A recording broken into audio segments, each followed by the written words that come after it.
ಬಹುತೇಕ ಕಡೆ ಸ್ಟಿಕ್ಕರ್ ನ ಅಂಟಿಸ್ಬಿಟ್ಟು ಸಮೀಕ್ಷೆ ಆಗ್ತಿಲ್ಲ ಗಂಭೀರವಾದಂತ ಆರೋಪಗಳು ಬರ್ತಾ ಇದೆ. ಆರೋಪ ಜೊತೆ ವಿಡಿಯೋಗಳು ವೈರಲ್ ಆಗ್ತಿದೆ. ಸಂಜೆ ಬರ್ತಾರೆ ಬಿಬಿಎಂಪಿ ಅವರು ಯಾರೋ ಅಂಟಿಸ್ತಾರೆ ಹೋಗ್ತಾರೆ. ಇನ್ನೂ 10,000 ಮನೆಗಳಷ್ಟು ಬಾಕಿ ಇದೆ ಅನ್ನೋದು ಸರ್ಕಾರನೇ ಒಪ್ಕೊಳ್ತಾ ಇದೆ ಸರ್. ಬೆಂಗಳೂರು ಬಹಳ ದೊಡ್ಡದು. ಬಾಗಿಲು ತಟ್ಟಿದ್ರೆ ಬಾಗಿಲು ತೆಗಿಯಲ್ಲ, ಬಾಗಿಲು ತಟ್ಟಿದ್ರೆ ಮನೇಲಿ ಇರಲ್ಲ. ಸೊ ಸಾಕಷ್ಟು ಸಮಸ್ಯೆಗಳಿದೆ. ಆ ಸಮಸ್ಯೆಗಳನ್ನ ಜೊತೆ ಕೆಲಸ ಮಾಡಬೇಕು. ಏನೇ ಕೆಲಸ ಮಾಡಬೇಕು ಅಂತ ಅಂದ್ರೂ ಒಂದು 5% 10% ಲೋಪದೋಷಗಳು ಆಗ್ತದೆ.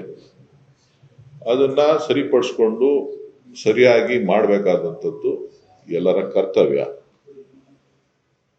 ಏನು ಮಾಧ್ಯಮಗಳಲ್ಲಿ ಆರೋಪಗಳು ಬರ್ತಾ ಇದೆ, ಆ ಆರೋಪಗಳನ್ನ ಖಂಡಿತ ಸರ್ಕಾರ ಗಂಭೀರವಾಗಿ ತೆಗೆದುಕೊಳ್ತದೆ.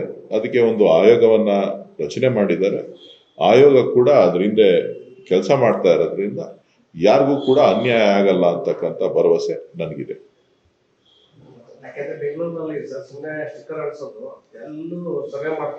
ಈಗ ನನ್ನ ಮನೆಯಲ್ಲಿ ಬಂದು ನಾನು ಇಲ್ಲದೆ ಇದ್ದ ಕೇಳಿದ್ರೆ ಏನ್ ಹೇಳ್ತಾರೆ?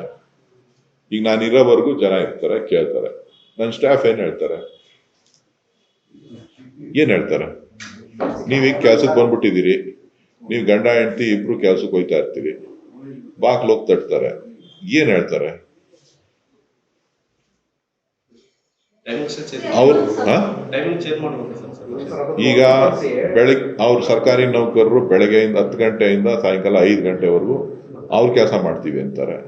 ನೀವು ಒಂದು ಒಳಗಡೆ ಹೋಗಿ ಸೇರೋದು ನೀವು 6 ಗಂಟೆ ಮೇಲೆ. ಈಗ ಏನಾರ ಹುಡುಕ್ಬೇಕಲ್ಲ ಸೊಲ್ಯೂಷನ್.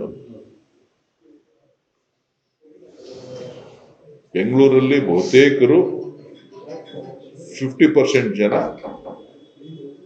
ಉದ್ಯೋಗಕ್ಕೋಸ್ಕರ ಬಂದಿದ್ದು ಸೇರಿರುವಂಥವ್ರು, ವ್ಯಾಪಾರ ಉದ್ಯೋಗಕ್ಕೋಸ್ಕರ. ಸೊ ಬಹುತೇಕ ಬೆಳಗ್ಗೆ 9 ಗಂಟೆಯಿಂದ ಸಂಜೆ 6 ಗಂಟೆವರೆಗೂ ಹೊರಗಡೆನೆ ಇರ್ತಾರೆ. ಸೊ ಕೆಲವೊಂದಷ್ಟು ಸಮಸ್ಯೆಗಳಾಗ್ತದೆ, ಅದನ್ನ ಸರಿಪಡಿಸ್ತಾರೆ.